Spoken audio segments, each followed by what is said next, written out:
Mirë mbrëma të nderuar shikues, dëgjues dhe të gjithë ju që do të na përcjellni pasi ta kemi përfunduar këtë bisedë përmes rrjeteve sociale, veçmas në YouTube. Sonte në emision kemi kandidatin për deputet në Kuvendin e Republikës së Kosovës nga radhët e Partisë Demokratike të Kosovës, Zotin Hamdi Muhamedi. Mirë mbrëma dhe kënaqësi që jeni këtu sonte për të biseduar me publikun. Mirë mbrëma dhe kënaqësia është e imja dhe në njëjtën kohë është edhe një nder i imi që për herë të parë jam në radion tradicionale të Sharrit dhe më vjen jashtëzakonisht mirë. Ju përshëndes fillimisht juve, ju përshëndes gjithë shikuesit dhe ndjekësit e radios juaj, gjithë qytetarët e komunës Dragashit dhe të Kosovës përgjithësi. Zoti Muhamedi, për shikuesit tanë, unë po e lexoj një biografi tuaj. Faleminderit. Është goxha e gjatë, të njëjtën të gjithë mund të lexojnë edhe në faqen tonë në Facebook, por unë do ta lexoj gjithsesi. Figura e juaj nuk mund të kuptohet e as të trajtohet e shkëputur nga kontesti historik dhe shoqëror i opojës, krahin kjo e njohur për rezistencë të vazhdueshme, për kushtim arsimor dhe formim të personaliteteve që kanë shërbyer si shtylla të mbijetesës kombëtare, ashtu si dhe shumë figurat e tjera opojane, edhe mysafiri jon Hamdi Muhamedi përvajson modelin e intelektualit të formuar mbi traditën familjare, sakrificën dhe angazhimin shoqëror.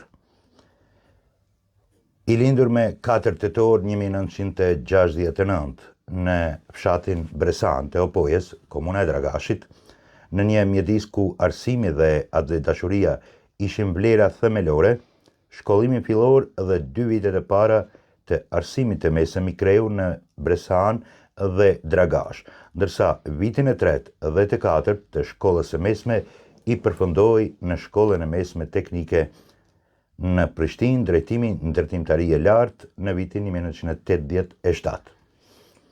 Studimet universitare në Fakultetin e Ndërtimtarisë e plotësojnë mysafirin tonë që kemi sonte këtu në formimin e tij profesional me titullin inxhinier i ndërtimtarisë, duke e radhitur në mesin e kuadrove të përgatitura teknike që opoja ka nxjerrë ndër vite.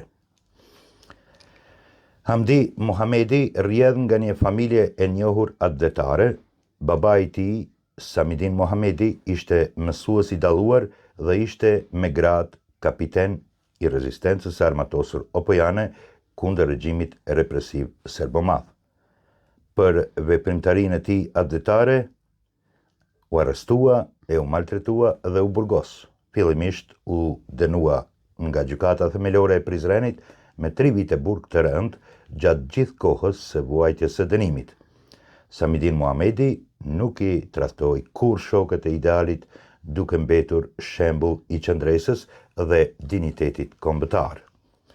Në këtë vazhd brezash edhe mysafiri jon sonte Hamdi Muhamedi përfaqëson kalimin e misionit atletar nga rezistenca e brendshme në veprimtarinë e diasporës, ashtu siç ndodhi edhe me shumë opojan të tjerë pas vitit 1990.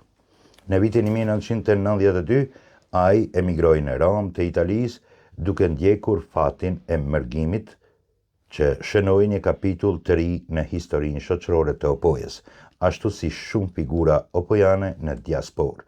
Hamdi Muhamedi nuk u shkëput nga vendlindja, por e shndroi mërgimin në hapësirë veprimi ekonomik dhe kombëtar. Hapja e biznesit të tij nga viti 2001 dhe më pas zgjedhja si kryetari i Odës Ekonomike Kosovare Italiane në vitin 2011 e radhisin atë në mesin e atyre personaliteteve opojane që kontribuan në institucionalizimin e rolit të diasporës duke e kaluar angazhimin nga niveli individual në atë organizativ. Në këtë aspekt, veprimtaria e tij harmonizohet me përpjekjet e shumta intelektuale dhe të biznesmeneve opojan që punuan për krijimin e urave ekonomike dhe institucionale mes Kosovës dhe Perëndimit. Në të njëjtën linje veprimi që ndjekin figurat e tjera të opojës në Mërgat, Hamdi Muhamedi është iniciator, ideator dhe kryetar i forcës së diasporës për Adleun, shkurt FDA, organizim që synon mobilizimin e potencialit njerëzor, ekonomik dhe intelektual të diasporës në shërbim të shtetëndërtimit të Kosovës. Ky angazhim e vendos atë në vazhdimsinë e natyrshme të traditës opojane të organizimit kolektiv për çështje kombëtare. Krahas veprimtarisë profesionale dhe shoqërore, Hamdi Muhamedi ruan lidhjet e fortë me trashëgimin kulturore të opojës, duke e shquar edhe si valltar i talentuar, element që e lidh figurën e tij me identitetin shpirtëror të krajinës son. Një tipar i pranishëm edhe të shumë figurat e tjera opojane që e kanë kultivuar kulturën si formë rezistence dhe vetdije kombëtare. Në zhvillimet e fundit politike, kandidatura e tij për deputet të Kuvendit të Republikës së Kosovës nga radhët e PDK-s në komunën e Dragashit përfaqëson një tjetër etapë të angazhimit publik, duke e vendosur figurën e Hamdiut në traditën e përfaqësimit politik të opojës, ku individ me formim profesional, përvojë jetësore dhe ndjenjë adhetare kanë synuar të shërbejnë interesit të përgjithshëm. Të nderuar miq, kjo biografi ishte goxha e gjatë, ka dhe shumë e shumë çfarë të thuhet për mysafirin tonë sonte, por e lexova për ata të cilët nuk kanë pasur mundësi ta lexojnë të njëjtën në faqen tonë në Facebook, ku edhe e kemi plasuar. Po shpresoj se gjithçka nuk kemi thënë këtu, nëse ka diçka për të shtuar, mund të na shtoni. Ju falenderoj për këtë shkrim, për biografinë time. Ju falenderoj shumë. Jo, e parë që ishin përfshirë të gjitha nga jeta ime, edhe nga paraardhësi im, edhe nga prindi im, kështu që më vjen mirë, po pasi që kam bën edhe bëj për qejf, kam edhe hobi, poezi, është edhe jam edhe autor i librit me poezi, librit parë me poezi, Hija e hënës me ngrohtësinë e diellit, që të gjithë shikuesit e juaj, po dhe të gjithë ata që e adhurojnë, e dashurojnë poezinë, kanë mundësi edhe t'i lexojnë poezitë e mia. E po, ta kështë sjell një libër ne edhe do ta promovonin, si të them ashtu këtu, për ta parë se edhe unë personalisht nuk e kam ditur, sepse unë marr pjesë në për orë letrare kudo, por nuk kam parë të përfshiheni edhe ju. Ju premtoj se ose do t'ja u dërgoj, ose personalisht do të vi edhe do t'ja u dhuroj librin me shumë kënaqësi. Faleminderit shumë. Tani, rrjedhimisht pas kësaj biografie që lexuam, rrjedhin pyetjet që do t'ju bëjmë ne. Këtu kam fletë të bardhë, nuk kam përgatitur kurfar skenari. Thjesht ajo që i intereson publikut, atë zë du ta sjelli këtu, që t'ju pyes juve. Çfarë ju shtyri t'i futeni garës? Po, unë mendoj se si çdo qytetar tjetër i Kosovës, në vazhdimsi i ndjek zhvillimet politike, po jo vetëm politike, ato ekonomike, diplomatike, sociale, arsimore të vendlinjes, duke fillu prej vendindjes vetë këtë rast, unë duke fillu prej Dragashit që mundohen t'i ndjek edhe të Kosovës në tërësi.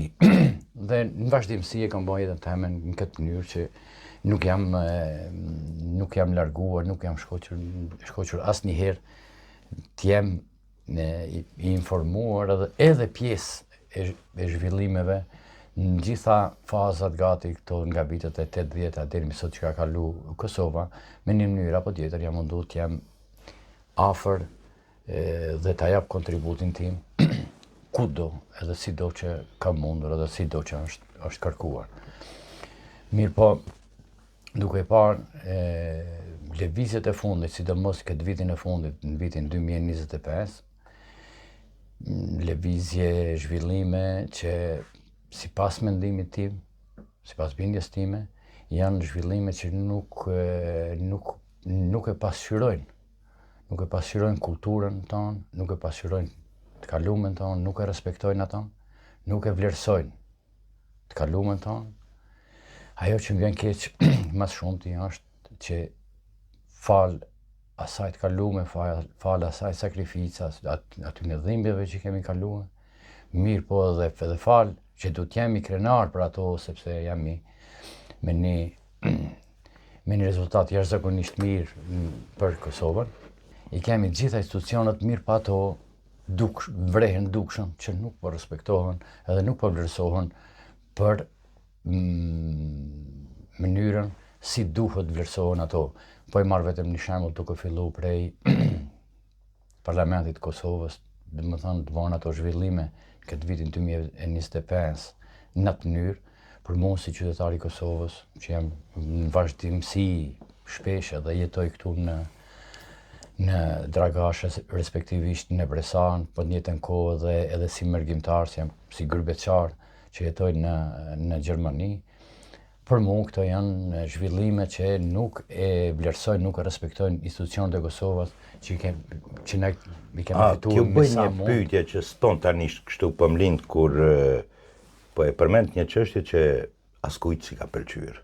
Vetëm ata tifozët partijak e kanë akuzuar njëri tjetrin për zvarritje, përndryshe çdo qytetari të rëndom nuk i ka pëlqyer kjo që ka ndodhur me Kuvendin e Kosovës nga muaji i shkurt. Sikur jo t'ishit deputet në kuvend, çfarë do të bënit ju aty? Kjo është një pyetje e mirë. Hipotetike është, por Po ju kuptoj shumë mirë. Nuk mund të them se mund të bëja diçka sot, nuk mund të them. Mirë po pikrisht për atë thonë se çka u desh të bëjmë, unë sot jam këtu. Dhe jam këtu edhe me shumë bindje edhe shumë do të jap kontributin tim që pa marrë parasysh se çfarë do të bëja unë. Unë sot jam që ta ruajmë demokracinë. Demokracia çfarë nën kupton? Nën kupton Qeverisja e shumicës. Nën kupton ta respektojmë idenë, ta respektojmë mendimin edhe ta respektojmë bindjen e tjetrit. Cila do të jetë ajo? Edhe çdo mendim që shfaqet, çdo bindje që kemi, na duhet ta respektojmë. Mundim edhe mos ta përkrahim, mirë po duhet ta respektojmë.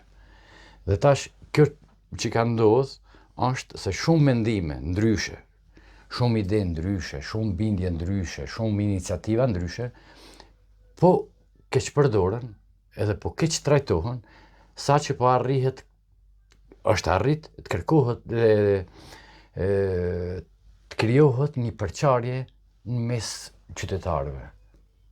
Ka arrit në atë nivel që është krijuar një përçarje, për mendimin tim është shumë e rrezikshme. Dhe unë kam rrinë në konkluzion se sot me këto zhvillime, me këto përqindje, me këto lëvizje që janë bën vitin e fundit, e kemi demokracinë në rrezik. Prandaj duhet, mendoj unë, çdo qytetar i Kosovës, pa marrë parasysh cilës bindje partijake i takon, cilës qëndrim i takon, duhet mobilizohet, ta ruaj këtë demokraci, ta zhvilloj edhe ta forcoj. Këtu është çështja si të ruhet demokracia, nëse filan subjekti ka dalë i pari,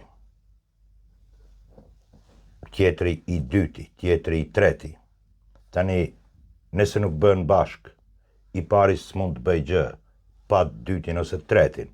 I dyti e treti, pa të parin, nuk mund të bëjnë gjë. Erdhëm deri tek zgjedhjet e jashtëzakonshme.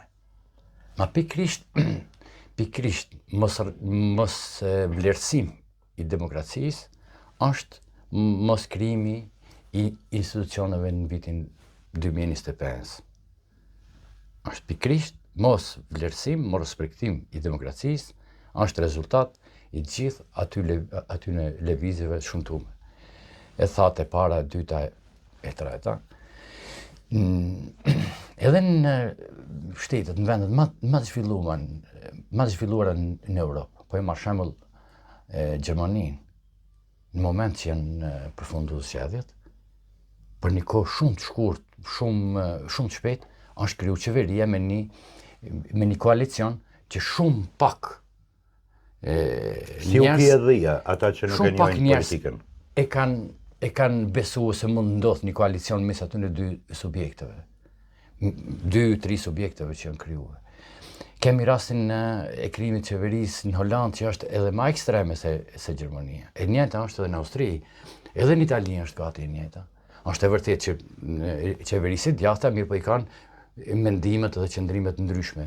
Mirë por në thelb është demokracia që respektohet ideja ndryshe, mendimi ndryshe, plan programi ndryshe, dhe vjen në tavolinë, krijohet një marrëveshje, krijohet një platformë qeverise dhe çdo njëri me profesionalistët e vet e qeverisë vendin edhe nuk e lën në asnjë moment në këtë vakum, këtë shumtim lek për një vit që na ka ndodhur. Po tani sipas jush, a i kanë të gjitha fajet apo kemi këtu subjekte, sepse ne e thamë në fillim që ju garoni me siglën e PDK-s. Është jo hishme t'ju pyes unë tani kush i kishte fajet, po pa përmendur subjekte, po them, a i patën të gjithë fajet dhe erdhëm deri të këto zgjedhjet e jashtëzakonshme, apo...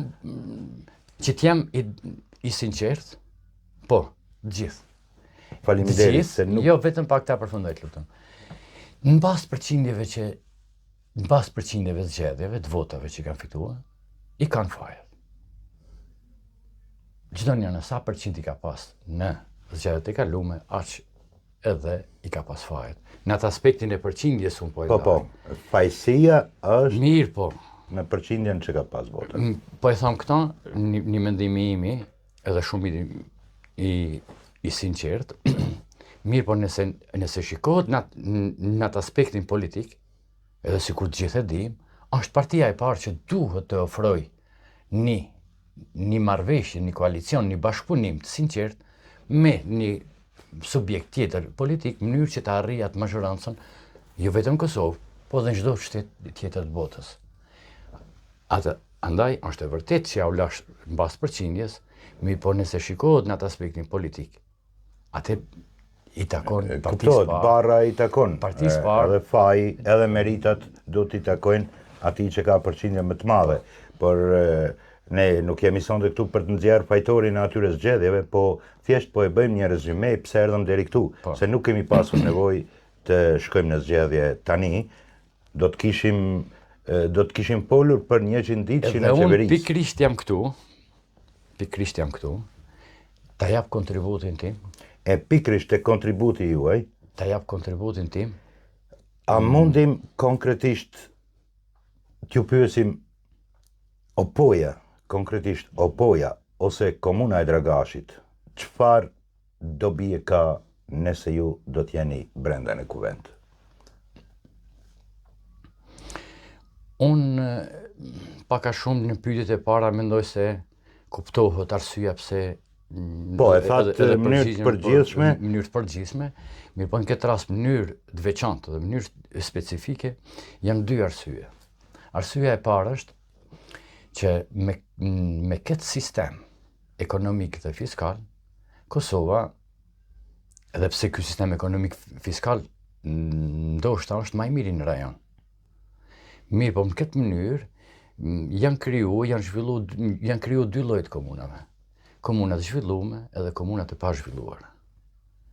Edhe po i marrim shembull, Prizreni është një komunë që duket është vre dukshëm me zhvillimi edhe përparimi në të gjitha fushat. Po i marrim shembull Qilani, është Jo, mos i merrni qytetet të mëdha të bëjmë krahasimin me Dragash, por po shkojmë me Shtimën, po e bëjmë një krahasim, me Malishevën, deri diku me Suarekën, me këto qytetat që përafërsisht janë sikur ne. Po, jo, e mora shembull këto zhvillim qytet, ky sistem si i ka kriju këto qytetet të zhvilluara. Në realitet ka edhe qytetet të pa zhvilluara që në këtë rast janë, unë po flas për Dragashin. Andaj në kohën sa kam shërbyer dhe kam kryer obligimin tim në odën ekonomike italo-kosovare, aty në kontakt me shumë investitor, kontakt me shumë personalitete ndryshme, e kam has këtë ligj të ligji për zonat rajonale, sistem rajonal, fiskal. Dhe më thanë, rajonet, zonat e pazhvilluara, të kenë tjetër politikë fiskale. Kanë politikë dhe sistem fiskal që i përshtatet zonës.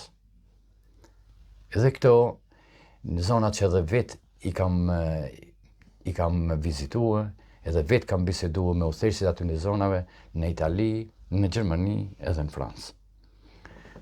Dhe ky sistem, kjo legjislaturë ekonomike dhe fiskale, ekziston e atill, dhe më thënë që mundëson drejt për drejt të zhvillohet vetë komuna e jo me mbështetjen e qeverisë dhe me financime drejt për drejt qeverisë për projektet dhe për sektorët, gjitha sektorët, atëhere ato vetë-vetiu për e zhvillojnë vetë-vetën. Prandaj është pika e parë, është që unë do ta prezentoj në Kuvendin Arshëm të Kosovës një ligj për sistemin ekonomik fiskal komunal, mënyrë që të gjitha komunat zhvillohen në mënyrë të barabartë, jo vetëm komunat, po dhe Kosova në tërësi zhvillohet në mënyrë të barabartë. Ju kuptoj çfarë po doni të thoni, por rrjedhimisht një shembull po e marrim kur është tatimin e pranë. Aty kemi klasifikim, thot zona A, zona B, zona C. Zona A e ka tatimin më të shtrejtë, zona B pak më të lirë. Jo, po duhet ta ndërlidhi këtë, domethënë, ju tani po thoni që edhe kur është në pyetje zhvillimi, pikërisht, ndryshe të jetë financimi, subvencionimi për Prizrenin, për Qindjen, ndryshe të jetë për Dragashin. E vërtet. Po e marrën disa pika. Për në kuadër të ligjit për këtij sistemit ekonomik fiskal komunal, është e para, është tatimi në fitim. Domethënë, nëse sot paguaj 100% ose po i marr një shembull ma thjesht, një ndërmarrje 100 euro në vit, me këtë sistem paguën 50% ma pak apo vetëm 50 euro. Për këto zona, për këto komuna, tatimin pranë për disa vite, mas paku për 10 vite, nuk paguhet fare. Me këtë sistem, punonësit publik marrin paga 30% më të larta se punonësit në qytetet e zhvilluara. Me këtë sistem, subvencionet në blegtori... Këtë duhet ta piketojmë që ta dëgjojnë të gjithë, mbase dikush edhe t'ja u vjedh këtë ide, që pagat në Dragash, në sektorin publik, duhet të jenë më të larta krahasuar me kolegët e tyre në Prizren. sepse ne kemi raste kur specialist, ekspert, nuk qëndrojnë në Dragash, ikin më tutje, në Prizren apo në Prishtinë. Sikur ta kishte pagën më të lartë se në Prizren e në Prishtinë, mbase mbetet këtu. Domethënë një formë që po më pëlqen që po e thuani, e prandaj edhe desha ta piketojmë këtë që ta dëgjojnë mbase dikush do të kujtohet edhe për këtë. Unë qëllimi i fushatës time në këtë moment, që unë e falenderoj jashtëzakonisht shumë, edhe jam mirënjohës edhe ndihem i nderuar nga Partia Demokratike e Kosovës Dega në Dragash, njëtën kohë dhe Partia Demokratike e Kosovës Në qendër. në qendër, që e ka vendos emrin tim në listë, në garë për deputet, edhe ato më kanë nderuar me numrin 57, jam jashtëzakonisht mirënjohës, dhe unë do të punoj me përkushtimin më të madh që këto dy pika e para që e fola më herët, që mendoj se do të mund ta shpjegojmë edhe më shumë, do të punoj me përkushtimin më të madh, me vendosemërinë më të madhe, që të aprovohet ky ligj në Parlamentin e Kosovës. Po përgjigjem në ato që the më herët se ndoshta dikush na e vjedh. Po.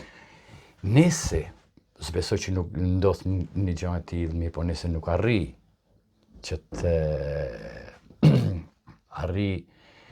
që të bëhem deputet, shumë shpresoj që gjithë qytetarët ta dëgjojnë këto dy pika, pra këtë ligjin për sistemin ekonomik dhe fiskal komunal, dhe shumë shpresoj që dikush nga ata që e dëgjon, ndoshta ka mundësi me një mënyrë apo tjetër, sot apo nesër apo mas nesër, këtë ligj ta çoje përpara, edhe pse jo ta aprovojë kushdo që tjetaj.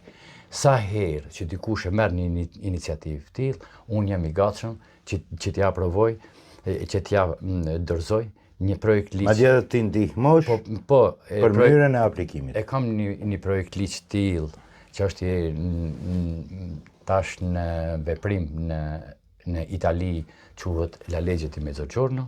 Ja dorëzoj atë projekt ligj, ato që unë do ta punoj edhe me siguri do ta dorëzoj në Parlamentin e ardhshëm të Kosovës, dhe të njëjtin një projekt ligj të Gjermanisë që e ka për zonat rurale,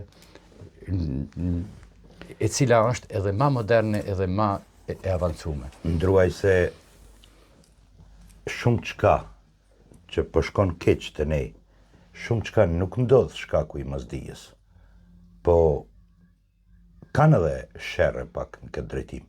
Hajde po e marrim shembull autoudha, kur u bë autoudha. E pash dikush po lavdrohet, ne e bëm autoudhën, ju s'po e mbani që po vdesin njerëzit. Ajo autoudhë u projektua, u ndërtua, derisa ishte edhe iniciatori kryesor ishte Hashim Thaçi, ish kryetari i partisë suaj. Dhe ajo ishte e parapar që të jetë me pagesë. Të gjitha tabelat tani që kanë qenë të përkohshme, të mbuluara, janë zbuluar, dhe ato hapësirat ku lozin të rinjt me makina për të bërë drifta që pju thënë, ato hapësirat janë të parapar me rampat të vendosen. Dhe paramendojeni ju në të gjitha autostradën, po të vendoseshin rampat, po të sa punëtor do të puteshin aty, po të jepshin këto pushimoret, sa ndërtimi do të ishte bërë aty dhe sa punësimi do të ishte bërë. Kretë në fund, do të paguante edhe ai kamioni që po vjen nga Serbia, po shkon në Shqipëri dhe asnjë minutë s'po ndalon në Kosovë. Ndërkohë që po e shkatron më shumti autoudhën tonë. Ai do të paguante. Po jo ai në plajnik që është me dele që kur nuk e shfrytëzon atë autoudhë dhe nga taksat e tija të paguhet mirëmbajtja e autoudhës. Domethënë, kaloi një dekadë tepër që nuk u bë siç duhet. Dhe tani shtrohet pyetja, a nuk po shikojmë në region? Po ndërtohet një autoudhë në Maltezi, i lajmëron qytetarët, një javë ditë është pa pagesë. Pas një jave po e ve rampën. Ndërtohet në Serbi, 3-4 ditë e keni pa pagesë, pre filondatës është me pagesë. Në Shqipëri, 2 stacione për pagesë u vendosën, u bë njame, u bë kiameti u bë. Dogan në ka vendosur. Ndërkohë që gjendja është shumë më mirë se ç'ishte e asaj udhe, se mirëmbahet më mirë kur e ka, se qeveria kërkon përgjegjësinë nga ai që ka marrë. Tani edhe këtu. Çka nëse ju e prezantoni dhe nuk e marrin parasysh? Shumë pyetje me vend. Unë kom pas rastin para se të filloj fushatën para se të filloj fushata për zgjedhjet e legjislaturës ardhshme tash të 28 dhjetorit, të takoj kryeministin e ardhshëm të Kosovës, zotin dhe kryetarin e Partisë Demokratike, zoti Bedri Hamza, dhe je kam parashtruar këto 2 pikat, pra këtë ligjin, edhe kam parë që domethënë ka prit me një korrejtje edhe me një interesim. Po sepse është i fushës. Me një interesim jashtëzakonisht madh dhe në prezantim të këtij ligjit që kam bërë, është interesuar edhe në detajet ma timta që si mund të implementohet në Kosovë. Si mund të implementohet, pra interesimi dhe interesi për implementimin e këtij ligjit për komunat e pazhvilluara në mënyrë që Kosova zhvillohet në mënyrë barabartë nga kryeministri Bedri Hamza është ndjeni dhe është shumë i pranuar. Dhe unë besoj se si kandidat apo si deputet, sepse besoj që ta kem përkrahjen e qytetarëve të jo vetëm të Dragashit, Topojës. Dohet përkrahje gjerë. Besoj se me këto ide do të arrijë që të kuptohet edhe me qytetarit tjerë të Kosovës, edhe do ta përkrahin kandidatin Hamdi Muhameti, që jam unë me numër 57 në listën e të vjetrit. Numrin 57 do ta mbajnë mend shumë lehtë, sepse kemi pas cigare 57 dikur, nëse ju kujtohet, po këta të rinjt nuk e dinë, kështu që edhe unë pak jam i veçantë si ato cigaret 57. Ishin veçanta. Do të duket edhe madje unë po them që mjafton të fitoj Partia Demokratike, se edhe po nuk u bëhet ju deputet, ju duket që do ta keni një vend të sigurt për t'i kontribuar vendit. Themi në Ministrinë e Ekonomisë. Unë shpresoj shumë edhe besoj shumë, pa marrë parasysh si do t'jetë epilogu i këtyre zgjedhjeve, në bazë të respektit dhe interesit që ka tregu kryeministri dhe kryetari i Partisë Demokratike, zoti Bedri Hamza, mendoj se këto në një mënyrë apo tjetër ky ligj do të miratohet në kuvendin e Kosovës, dhe unë pa marrë parasysh a do t'jem apo do t'jem pjesë e qeverisë apo jo, unë do t'jam njeriu më i lumtur në botë që kam arrit të bëj diçka që fillon nga komuna ime, komuna Dragashi, që këtu kam zemrën dhe shpirtin. Po madje bën pilot projekt, po e bëjmë për Dragashin. Mirë, po të njëjtën kohë ky ligj ndihmon komunën e Kamenicës, komunën e Junikut, komunën e Kaçanikut, që janë disa edhe zonat rurale, edhe në komunat, për shembull, në komunën e Pejës apo edhe Gjakovës, ka disa zona rurale që shumë qytetarë nuk e gjojnë arsyen, knarsinë dhe interesin ta vazhdojnë jetën aty dhe po emigrojnë, po i braktisin. Ky ligj i prek edhe ato zonat rurale. Kështu që unë jam i gatshëm, unë jam shumë i përgatitur, bashkë me projekt ligjet që i kam edhe atë të Italisë dhe Gjermanisë, dhe në bashkëpunim me profesionistë të kësaj fushë, do ta përgatisim ligjin në mënyrën më të mirë të mundshme, dhe me bekimin e kryeministrit tashëm Bedri Hamza. Do ta kemi një ligj që do të mundsojë gjithë. Tani ne jemi pak edhe lokalist. Hajde po flasim konkretisht impakti, po supozojmë se u pranua ai ligj, u implementua, cili do të jetë impakti në Dragash? Në momentin që ajo implementohet, s'dia mund ta paramendojmë të gjithë punonësit e sektorit publik që kanë 30% pagat më të larta se ata në Prizren. Se ata në Prizren, Prishtina, apo në këto shtete e zhvilluara. subvencionet për blegtorin 30% më të larta. Shpenzimet që ndërmarrjet private i kanë për makinat, për makinerinë e tyre, për industrinë e tyre, do të kompenzohen. Sepse kanë një transport shtesë për të ardhur deri këtu. Ajo pikërisht mbulohet me ligj, jo që duhet bëjnë kërkesë apo lutje diku, po ligji vetë Ligji i përcakton mbazë të vendveprimit. Ta paramendojmë tatimin fitim, që nuk është 100 euro, po është 50 euro, nuk është 100% për 50% Domethënë nga ana tjetër, ky në Dragash paguan me pak tatim, i njëjti në Prizren paguan me shumë. Tatimin pranë që për disa vite, unë mendoj, mirë po si thash është projekt ligj, duhet ta kompletojmë me profesionalist, unë mendoj se për 10 vite do të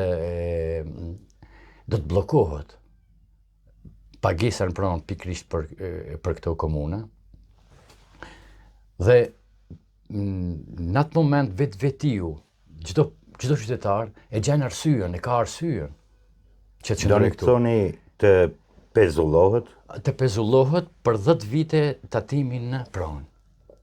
Mas 10 viteve... Po komuna pa hyra do të mbetet. Sepse tatimi në pranë është i vetmi burim financiar për hyrat veteranëve. Jo, në këtë rast, ne po flasim për një ligj që do të aprovoj Kuvendi i Kosovës. Dhe ky ligj i merr parasysh të gjitha ato hyrat në pranë nga komuna e Dragashit, i mungojnë komunës e Dragashit, apo? Mirë, po me këtë ligj që do të aprovohet, vetvetiu këtë shumë, qeveria e Kosovës ja kompenzon dhe ja mbulon komunës Dragashit apo komunës e Kamenicës. Është një ligj shumë i kompletuar që askujt nuk do t'i mungoje asgjë, mirë po drejt për drejt do të ndikoje në zhvillimin, në ajo që është e para, që të gjithë qytetarët e këtyre komunave, të gjithë ndërmarrësit e këtyre komunave, të gjithë blegtorët e këtyre komunave, të gjithë buqit, do ta kenë arsyeën, edhe do ta kenë kënaqësinë edhe interesin që të qëndrojnë e mos ta braktisin asnjë komunë dhe vetvetiu këto komuna zhvillohen në mënyrë barabartë me komuna tjera. Ju thatë që keni qenë në odën kosovare italiane edhe duket që energjia juaj do të shpenzohet vetëm në sektorin e ekonomisë. Po, ka ndonjë sektor tjetër për cilin unë e tregova, keni vizion njëjtë sigur në ekonomi. Unë e tregova pikën e parë apo qëllimi i parë që po se ekonomia është në momentin që do të bëhem deputet është ligji për sistemin ekonomik fiskal komunal. Dhe e dyta që unë do të punoj gjithmonë ekonomia është shumë zonat të Kosovës kanë specifikat e veta, ose gjitha zonat e kanë specifikat e veta. Dhe do të punojmë në bazë të atyre specifikave çdo zonë që ka, të hartohet një projekt ligj, një projekt në bazë të specifikave. Dhe ai projekt që respekton pasurinë natyrore të zonës, pasurinë njerëzore, edhe gjitha mundësitë që i ofron ajo zonë, do ta nxjerrë një projekt për zhvillimin e zonës specifike. Në këtë rast, unë po flas për komunën e Dragashit. Pra, unë edhe kam punuar, mirë po do ta kompletoj një projekt i cili finalizimi i atij projektit është finalizimi i atij projekti është projekt për investime strategjike. Dhe ai projekt do t'i dorëzohet qeverisë ardhshme, Kuvendit të Kosovës, që të pranohet si projekt për investime strategjike, në mënyrë që drejt për drejt ai projekt financohet, mbështetet, përkrahet, financohet nga qeveria e Kosovës. Në moment që ndodh një gjë e tillë, ka shumë individ, ka shumë ndërmarrje, si vendore, ka shumë ndërmarrës nga diaspora, ka shumë ndërmarrje italiane dhe edhe gjermane që janë të interesuar që të realizojnë projektet që janë të përfshime brenda atij projektit që është projekt për investime strategjike. Ai projekti është Sharri Bio dhe është pak a shumë si në Brezovica 2. Në këtë projekt që thash për zona specifike, është i përfshime një shkolla e mesme profesionale në Dragash, 2 drejtimshme. E kemi, për nuk u funksionalizu ende. E para është drejtimi Farm School, dhe më shkolla e mesme profesionale që do të merret me mbjelljen, me trajtimin, me kultivimin, edhe transformimin në frutave të pyllit, në lëngje bio, në Çaj bio, çaj, marmelada ndryshme, konservet. Dhe kjo është një projekt publiko-privat, që do të kanë mundësi të rinjt që të marrin, që të profesionalizohen, të marrin përgatitjet e duhur në brenda 3 viteve, dhe në njëjtën kohë do të punojnë vetë për mbjelljen, trajtimin dhe kultivimin e frutave të pyllit, në mënyrë që vetë ta zhvillojnë këtë trevën ton, sepse treva jonë i ofron frutat e pyllit. Edhe ata kanë mundësi me që ta shumic, kultivojnë. po me pakic funksionon sa do pak kjo, që thoni ju. Po. Sepse zona andej nga Shqipëria, pothuajse gjatë tërë stinës së verës, ishe në përbjeshkët tona, duke mbledhur lloj bimash. Po, pra. Dhe kjo është e para që do të bëhet bashkë me kompaninë ekzistuese në Dragash, shkolla bashkë me kompaninë, në mënyrë që të rinjt kanë mundësi edhe të shkollohen, të përgatiten në mënyrë teorike, por edhe në mënyrë praktike ai do të thotë kam nevojë për kaç. Me ndërmarrësit. Dhe e dyta, shkolla e mesme e turizmit. Sepse duhet ne të përgatitim të rinjt që ta zhvillojnë turizmin, se kjo është dhe çelësi kryesor i mërqenjes të menjëhershme edhe të ardhmës edhe perspektives të komunës Dragashit. Pra është të përfshime këto dyja. Janë të përfshime dy pikat e mbledhjes së mbeturinave, dhe ky projekt, ato që ka më herët, do të finalizohet projekt për investime strategjike, që do t'i dorëzohet qeverisë edhe kuvendit këtë punë që unë tash në garë kërkoj besimin edhe votën e qytetarëve në mënyrë që të realizoj këtë projektin, dhe ky projekt për komunën e Dragashit të jetë shembull edhe për komuna tjera që të hartojnë projektet e veta, specifike në bazë të zonave specifike. Ai ligj domethënë sepse neve do të na shikojnë mbar trevat shqiptare, dhe do t'ja u bëjmë me di atyre se po e marrim shembull Dragashin, për ndryshe e thamë edhe më herët që ajo që do të bëhet në Dragash, do të bëhet në Kamenic, do të bëhet në Junik, do të bëhet në gjitha këto komunat rurale, apo vendbanime që janë paksa më të mëdha rurale, kudo në Kosovë, jo vetëm në Dragash. Po. Dhe mendoj se kjo ide, kjo mendësi e këtyre projekteve specifike për zonat specifike do t'i ndihmojë zhvillimit, do t'i ndihmojë ekonomisë Kosovës, dhe mund Kosova në këtë mënyrë të pavarësohet ekonomikisht. Kur jemi te ekonomia, duhet diçka t'ju pyes, me që keni qenë edhe në për shtetet jashtë dhe keni bashkëpunuar me ekonomistë. Ekonomia e zejës është aq e shtrirë tek ne sa që çfarë mendojnë ekonomitë zejës. Nëse një punëtor punon diku, po nuk ka siguri me këto. Askush nuk e ka menduar tregtinë e zejës. Bie fjala. Ne kemi një mega market. Prap po e marrim shembull Dragashin, që paguan tatime, paguan para. Dhe ndërkohë kemi, është dita e tregut, pothuajse të gjitha produktet që i ka, duke filluar nga pemë perime, gjëra ushqimore,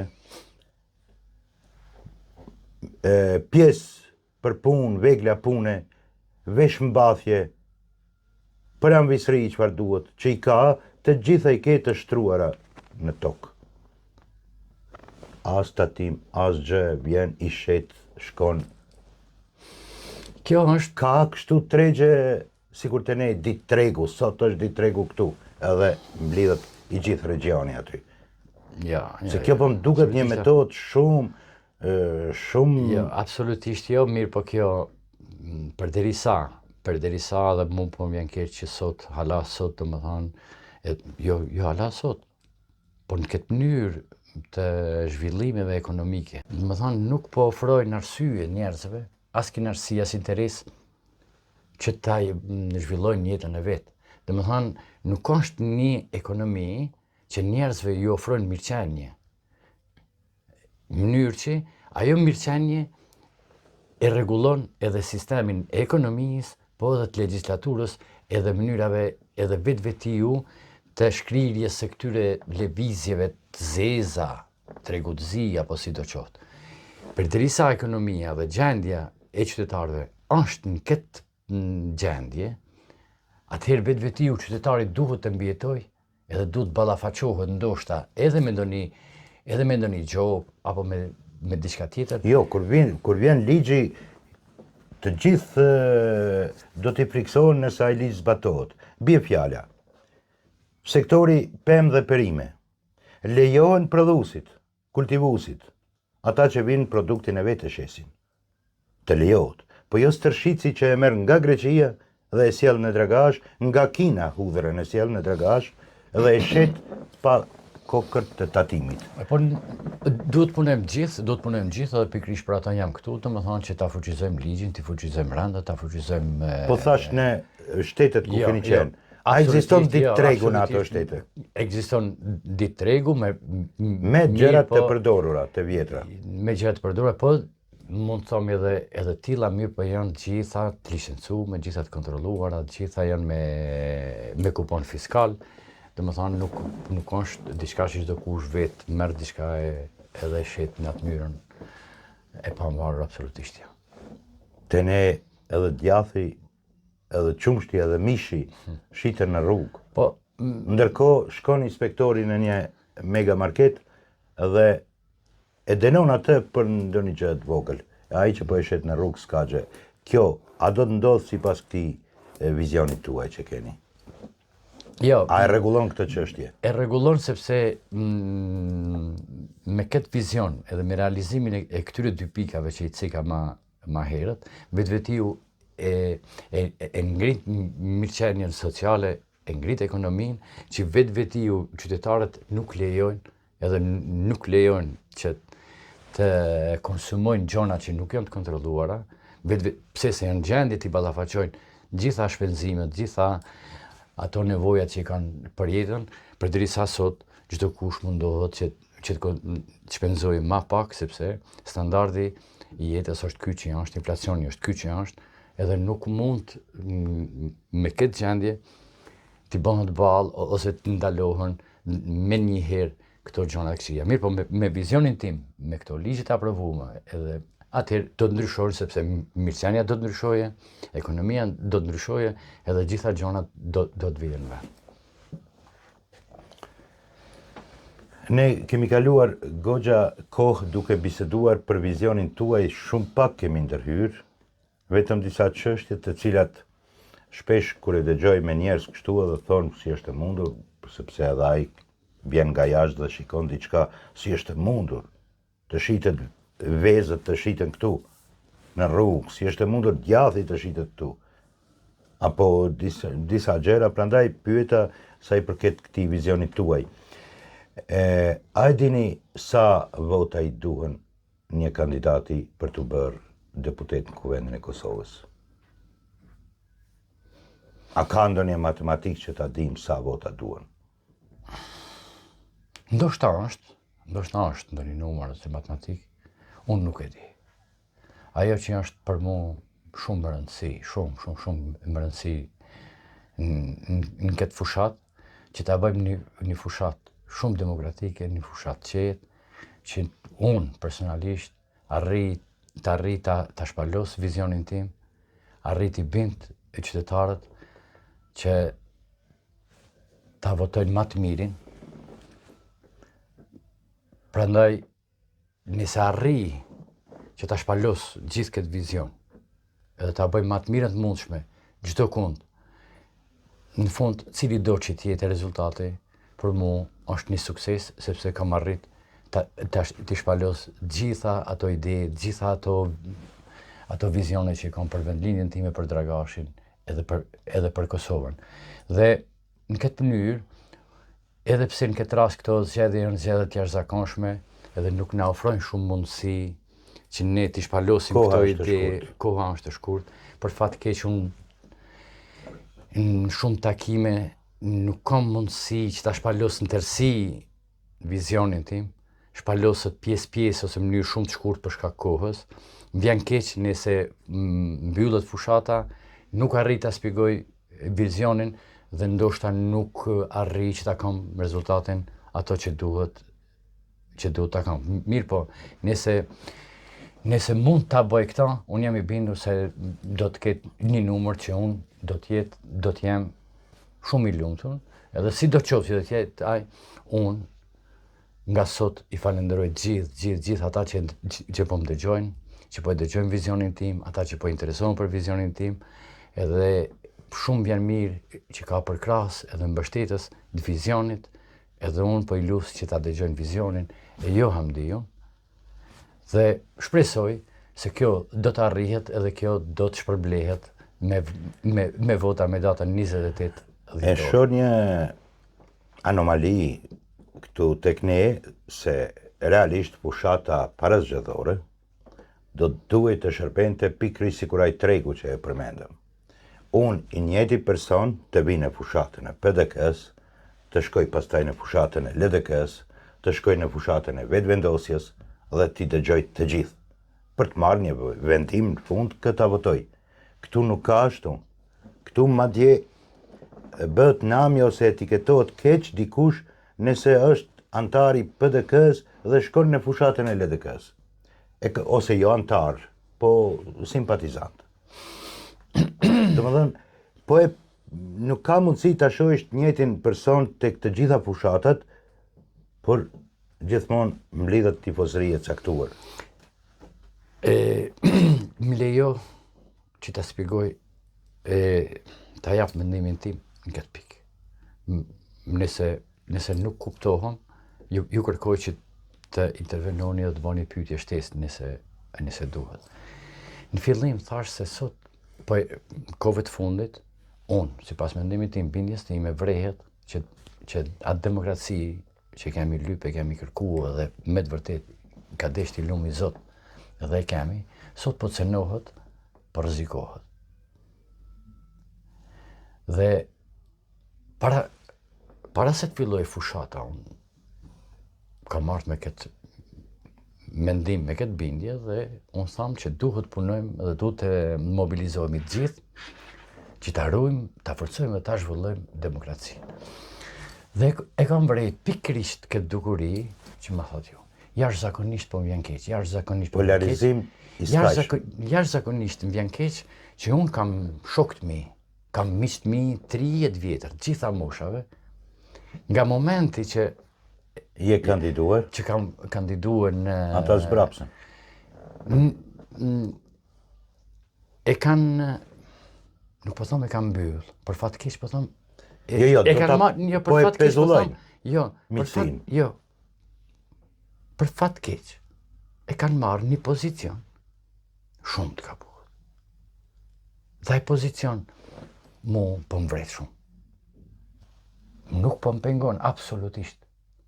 Po më vret sa atër demokracinë nuk po e njohim.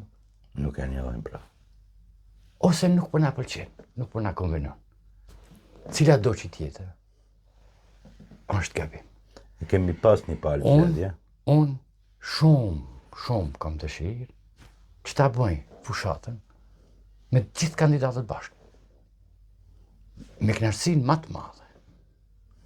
Ti dëgjoj vizionet e tyre, planet e tyre, projektet e tyre, bashkë në tavolinë. Përballë meje, përballë nesh, ti kemi të gjithë qytetarët. Jo për me e gjetë më të mirin, por ti dëgjojnë vizionet e tyre, idejet e tyre, çdo njonit. Ku është problemi?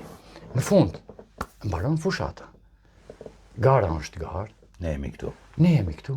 Edhe unë me plot sinqeritet, edhe me zemër në dorë thonë, të gjithë do t'i respektoj, edhe do t'i duhe ma shumë, të gjithë do t'i duhe ma shumë, se tash. Pa marrë parasysh cili do t'jetë epilogu i garës time si deputet në këtë legislaturë. A mendoni se e rasisht pikrisht juve ja u bëra këtë pyetje dhe e nxora në pah këtë dukuri që as mua personalisht nuk me pëlqen, sepse jeni i vetmi person që keni ardhur sonte këtu, po bisedojmë bashk dhe po flisni me pasion se çfarë do të bëni nëse ju e kapni një ulse në kuvendin e Kosovës. Deri me tani asnjë fjalë nuk e thatë për rivalet tuaj.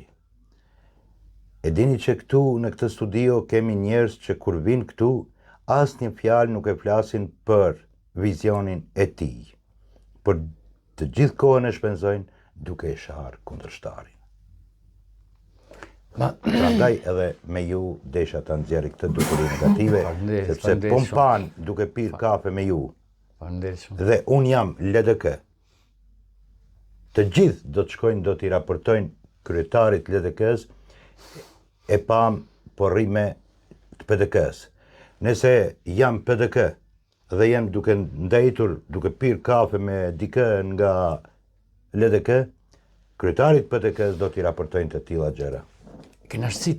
Komunizmi sikur na është kthyer. Kafja më shumë që më jep kënaqësi është kur jam në tavolinë me personin që ka mendim ndryshe. Bindje ndryshe. Mendim ndryshe.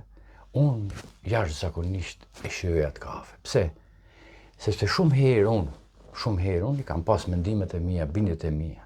Në moment që i kam ballafaque me bindjet ndryshe, me mendime ndryshe, shumë herë e ke pasuruar mbas e bindja. E kam vret që e kam pas gabim. Edhe përveç asaj, çdo mendim ndryshe, çdo ide ndryshe, çdo mendim ndryshe mund ka pasuruar. Çdo kritik mund ka drejtuar. Dhe po e them shumë sinqerisht, shumë kam dëshirë që t'i takoj të gjithë ata qytetarë që kanë një bindje tjetër politike, të diskutoj me ata. Nuk duhe askujt t'ja ndryshoj bindjen politike. Askujt. Duhe vetëm ta shpalës vizionin tim. Dhe uroj shumë të gjithë kundër kandidatët ta bëjnë një gjë të tillë dhe uroj shumë që çdo qytetar ta vlerësojë vizionin pa marrë parasysh bindjes edhe pozicionit politik që ka. Dhe unë në atë moment do të jam njeriu më i lumtur. Dhe unë s'ka pse unë t'i raportoj dikuj, apo dikush t'i raportoj dikuj tjetër. Ne jemi qytetarë, ne jemi të jetu në vitin 2025. A e dini që në shtetet më të zhvilluara të Evropës, banë zgjedhjet, cilat do zgjedhje, ato lokale ose qendrore. Në shumë vende as që e vrejnë njerëz që kanë zgjedhjet. As nuk vrehen tubimet, as nuk vrehen zgjedhjet, mirë po masa del me 1% jashtëzakonisht të mirë, ma nuk vrehet në rrugë ajo. Pse se në thelb edhe në zemër është demokracia, është respekti i idesë ndryshe, i mendimit ndryshe, i bindjeve ndryshe. Prandaj, unë nga këtu i ftoj edhe i lus gjithë ata shokët e mi, gjithë miqtë e mi, çfarëdo partije qofshin, të gjithë me çfarëdo bindje kanë, të largohen nga i pozicion që shumë mirë njohin që është pozicion shumë i rrezikshëm. Ta ballafaqojmë edhe të kënaqshmi me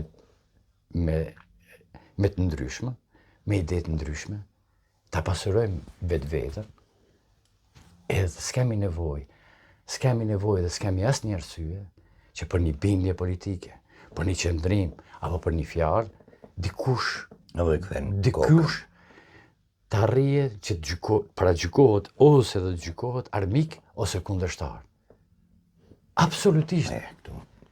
Po nuk je me mua, je armiku im. Nëse bindja e ti është e argumentuar, nuk është armik, po është njeriu që mund më pasuron mas shumti me idete e ndryshme. Dhe më thënë, në gjej argumente, pse duhet unë të bindem me bindjen tënde. Po pra. Po jo, sepse qëllimi është i njëjtë. Kjo është e para. E dyta, unë mendoj se shumë njerëz ikin nga kjo mënyrë sepse nuk e ballafaqojnë realitetin e ngjarjen e problemeve apo të arriturave, mirë po bazohen vetëm në fjalë të mëdha, në fjalë demagogjike, edhe japin e vlerësojnë fjalën, duke mos e analizuar edhe shqyrtuar ngjarjet, problemet në terren që janë.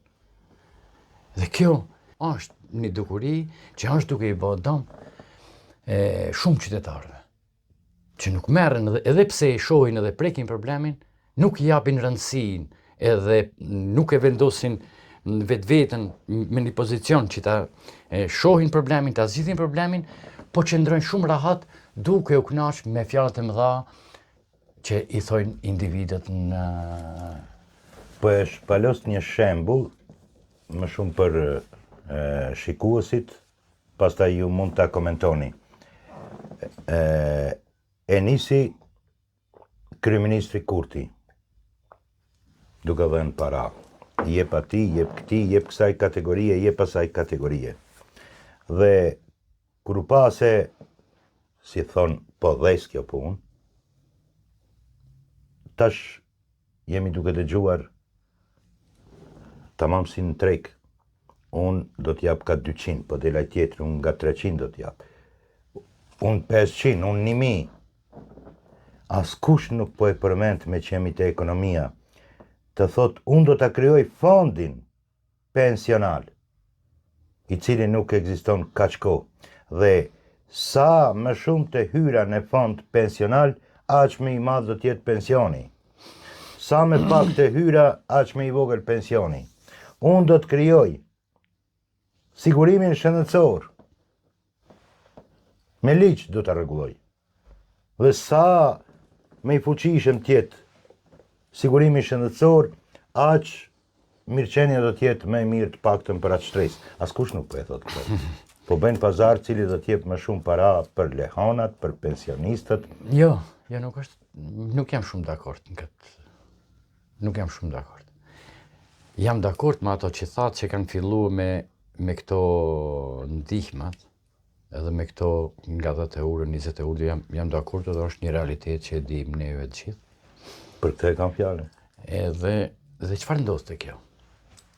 Është e vërtet që ndahen disa ndihma për fëmijë, për leonat, është e vërtet. Mirë po, realiteti i problemit, realiteti i nevojave të një familjes është diçka krejt tjetër. Po e marr një shembull. Edhe nëse gabohem, ju lutem, më ndihmoni dhe më korrigjoni. Një familje, zakonisht familjet janë 4 antarëse. Që një familje 4 antarëse, pa qera, që s'ka qera, e ka banesën apo shtëpinë e vet, unë mendoj se i duhen 800 euro, mas paku, që ta kalojë muajin. Me gjitha shpenzimet, ushqimet, me komoditet. Po, 800 euro. Mirë po kjo paga, sot është 600 euro. Nuk ka pak më të lartë. Apo po gabohem? Varet. Varet prej pozicionit. Dhe tash, çfarë ndodh? Me hajt 650, 700 euro. Është paga. Tash, prindi që i marr 700 euro, duhet ballafaqohet me një shumë 800 euro në muaj. 100 euro ku po i merre? Ku i gjenaj që ta kaloj muaj?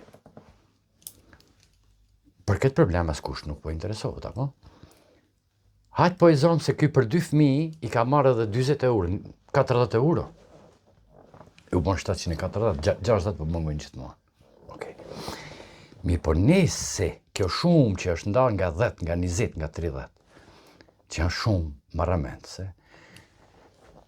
politikat zhvillimore të shtetit do të investonin ne projekte shumë që ndikojnë në prodhim edhe në punësim, do ta ngrenë standardin e jetës, ta ngrenë shumë gjana në zhvillimin ekonomik. Dhe vetvetiu ky nuk do të jetë 700 euro paga e prindit, po me këto investime do të jetë 950 euro. Vetvetiu, standardi i zhvillimit ekonomik, i investimeve në treg, investimeve në prodhim, e ngren standardin e pagave që arrin 950 euro, s'ki nevojë as kujt t'i japish ndihmë as limosh. Dhe për mendimin tim, kjo është gabimi më i madh që është duke i bërë. Po bëhemi shtet social. Është gabimi më i madh në shumë drejtime. Dhe nëse shikohet platformën që ka prezantuar kryeministri i jashtëm Bedri Hamza, që ka prezantuar një platformë shumë bazuar në realitetin e problemeve dhe mënyrën e zgjidhjeve të problemeve, do ta vreni se ndryshon ky mendim që thatë ju. E ka marrë parasysh Ja, unë e përgjegjësova. Investimet edhe problemet çfarë mënyrë do të trajtohen, edhe çfarë mënyrë do të zhvillohet ekonomia. Kur po flasim për këto të hyrat, si që themi si ndihma sociale, pa ndonjë bazë, a është mirë që po jepen këto, a duhet të jepen më shumë, apo çfarë duhet bëhet? Që këto ndihma janë të mira, i ndihmojnë familjes, i ndihmojnë fëmijëve.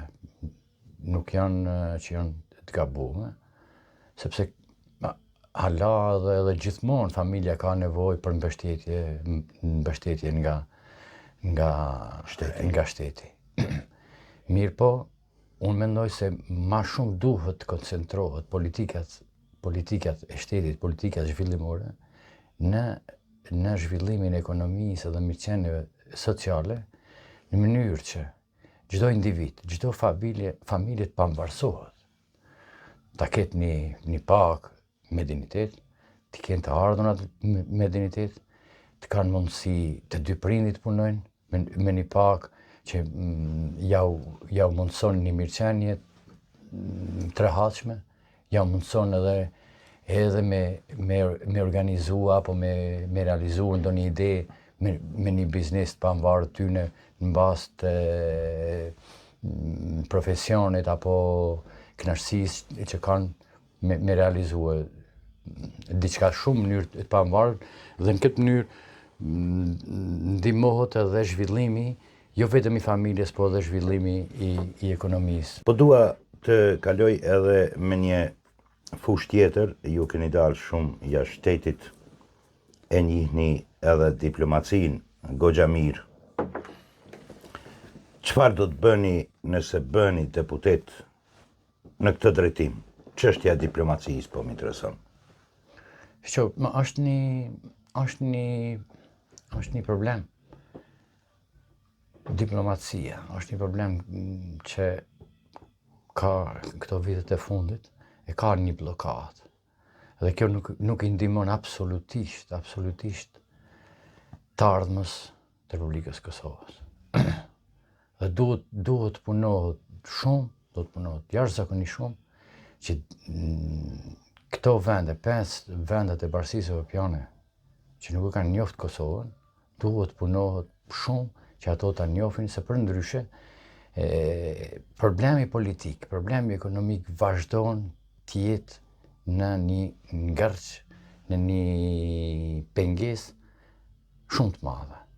Dhe kjo është një punë që duhet patjetër të bëhet. Unë, sinqerisht, kam besu se me në këto vitet e fundit, me këto politikat e reja, me këto mendimet e reja, me mendime ndryshe, shumë kam besu se do të punohet edhe do të ketë sukses në atë drejtim. Mirë, po kjo nuk ka ndodhur këto vitet e fundit, nuk ka ndodhur. Shumë ka shpresuar me këto politika ndryshe që diçka e tillë do të ndodhë. Dhe unë tash po jap një mendim timi shumë personal jashtë petkut të kandidatit për deputet. përveç se që nuk ka ndodhur një gjë e tillë ndonjë njohur nga këto 5 vendet, është krijuar edhe një farë plesaritje, një ftofje e marrëdhënieve të Kosovës me shtetet me Bashkinë Evropiane, nuk është ai bashkëpunim sikur që ka qenë më herët. Edhe vrehet dukshëm edhe një ftofje e marrëdhënieve edhe me Shtetet e Bashkuara të Amerikës. Kur e dim na që duhet të jemi falendërues edhe mirënjohës në fillim Shteteve Bashkuara të Amerikës për ndihmën që na ka dhënë, edhe ai është një partneritet i përhershëm edhe i vazhdueshëm i jonë, edhe duhet të jetë i tillë. Ne jemi falendërues edhe mirënjohës për gjitha vendet që kanë ndihmuar që sot ne jetojmë në liri edhe në këtë demokraci që vetë nuk fundit edhe qëndrojmë si shtet. Dhe kur ka ndodhur këto ftohje me një farë mënyrë unë si qytetari thjesht, si qytetari i Kosovës, përderisa ne kemi një drejtim euro-atlantik dhe një partneritet të vazhdueshëm. Janë ftohje partneritet të vazhdueshëm me Shtetet e Bashkuara të Amerikës. Dhe kjo është një ftohje disi po më lind dyshimi në atë aspektin geopolitik. Çfarë drejtim ne kemi? Nëse nuk e kemi drejtimin edhe Euro-Atlantik bashkë me Shtetet e Bashkuara të Amerikës, çfarë drejtim kemi? Ose jemi duke e marrë sot? Është një dyshim, është një pyetje që unë jo si kandidat, ju lutem mos të keq kuptohem, si qytetar që unë gjithmonë e kam dhënë kontributin, jap kontributin, kam qenë drejt për drejt në zhvillimet e gjitha akorave të Kosovës, më lind kjo pyetje, kjo dyshim se cilin drejtim geopolitik po e merr Kosova. Nuk e di kush mundet edhe kush mundet me dhënë këtë përgjigje, mirë po jam shumë kurreshtar. Domethënë, po thoni, të jemi neutral, nuk kemi fuqi. Domethënë, mos jemi me asnjë blok. Nuk e kemi këtë fuqi, as komoditet. Tani duhet o në blokun e lindjes, o në blokun e perëndimit. Njërin blok. Unë mendoj se geopolitika ka pak drejtime. Edhe kjo është shumë e thjeshtë. Përderisa ne jemi përqendruar dhe jemi shumë rahat dhe jemi të sigurt edhe si qytetar jemi shumë të vendosur në drejtimin euro-atlantik dhe me një partneritet përhershëm të vazhdueshëm me Shtetet e Bashkuara të Amerikës. Dhe i shohim këto lëvizje, këto plasaritje, atëherë lind ai dyshimi.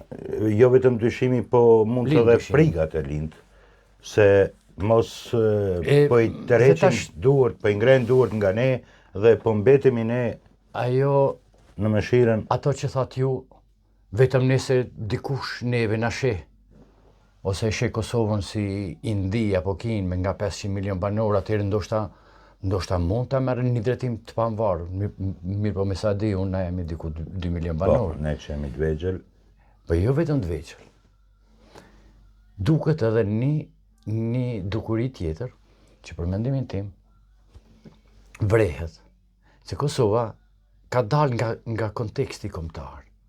Domethënë nuk është se Kosova është vetëm një problem i pjesës shqiptare. Mirë, por në këtë mënyrë duket se po del nga ai kontekst, nga ai problem kombëtar. Dhe nëse na nuk e zhvillojmë politikën, nuk e zhvillojmë ekonominë së bashku me hapësinën shqiptare, e sidomos me Shqipërinë, pse jo edhe me zonën shqiptare në Maqedoninë e Veriut, luginën e Preshevës, la që kjo nuk zhvillohet, po duket edhe një ftohje e marrëdhënieve diplomatike. Ndoshta po gabohem. Mi po mbas atyre lëvizjeve, mbas gjitha që janë për mendimin tim shumë të prekshme, duket sikur Kosova do të nxirret nga konteksti kombëtar dhe mendoj se duhet jemi të kujdesshëm në këtë drejtim edhe ti orientojmë gjonat, ti stabilizojmë gjonat edhe ti koordinojmë me partitë politike kudo që janë në Se për ndryshe do të rrezikojmë që të krijojmë një kombë të ri Dhe Jo, kjo unë... por nëse nuk kemi raportet mira me tokat shqiptare për te kufive. Jo, te unë bëhet kjo pyetje, kjo bisedë, mas fundet absolutisht njeriu ta ndryshoje dikush, jo kambiria, jo nuk ndodh. Mirë, por në atë aspektin që neve na duhet në këto momente të mbyllim edhe ta stabilizojmë politikën kosovare, ta stabilizojmë integritetin tonë, sovranitetin tonë, ne s'mund dalim nga ky kontekst, sepse të vetëm s'mund t'i ballafaqojmë problemet që i kemi. Zoti Muhameti, ne pothuajse e kemi te kalu edhe kohën e parapar për ta bërë këtë njohje me publikun, këtë shpalosje të vizionit tuaj para publikut. Në fund, çfarë do t'i thoshit publikut, pavarësisht këtyre që folëm, cila është arsyeja që vërtet ata duhet ta votojnë numrin 57 Hamdi Muhamedin në listën e PDK-s? Unë shpresoj edhe besoj shumë që të arri të e reflektoj, të pasqyroj dhe të shpalos vizionin tim të çdo qytetar i Republikës Kosovës, në veçanti të çdo qytetar i komunës Dragashi, sepse është një vizion që është vetëm në interes të komunës edhe komunës tonë, është në interes të komunave të pazhvilluara, është në interes të Kosovës në tërësi. Domethënë apeli im është që çdo qytetar ne të merre pak kohë dhe ta kuptojë vizionin, idetë, projektet që i kam, që po i ofroj edhe do t'i realizoj si deputet në Kuvendin e Kosovës. Kjo është e para. E dyta, besoj shumë se do ta kem besimin e qytetarëve dhe me gjithë potencialin tim, gjithë eksperiencën time, me gjithë përkushtimin tim, do ta bëjmë më të mirën e mundshme që këto probleme që kemi kaluar, sidomos vitit fundit, mos t'i kemi më shumë, që ta arrijmë të afrohemi njëri me tjetrin, ta kuptojmë njëri tjetrin, edhe mos ta lëmë në asnjë moment Kosovën në këtë vakum institucional, dhe unë pikërisht për këto do të mundohem për aq sa do të njipet besimi. Faleminderit shumë. Kaq kishim kohë ne për këtë shpalosje programi dhe vizioni për Hamdi Muhamedin, i cili me numrin 57 garon në listën e Partisë Demokratike të Kosovës. Folëm shumë çka, e morëm shumë shembull komunën e Dragashit, jo se në Kuvendin e Kosovës do të punoj vetëm për Dragashin, por do të punoj për komunat si Dragashi, pra për komunat e vogla sidomos, dhe duket qartë se me një vizion të atill që mundohen t'ju ndihmojnë apo t'japin kontributin e tyre pikërisht në këto komunat e vogla, vizioni i tij është i sinqert. Pra, edhe njerë për ju themi, me numër 57 Hamdi Muhamedi në listën e PDK-s, e dini që 10 kandidat votohen, dikush i ka tashme listën e ka, por mund të mos ketë 10, mund t'i ketë 8, 9, ka vend kur thonë edhe për një kandidat më shumë. Ky pra ishte Hamdi Muhamedi, e juaja është ta fusni në listën apo në 10-shën tuaj ose jo. Faleminderit, edhe njëherë ju përshëndesim, e suksese në zgjedhjet që na presin. Faleminderit. Natën e mirë.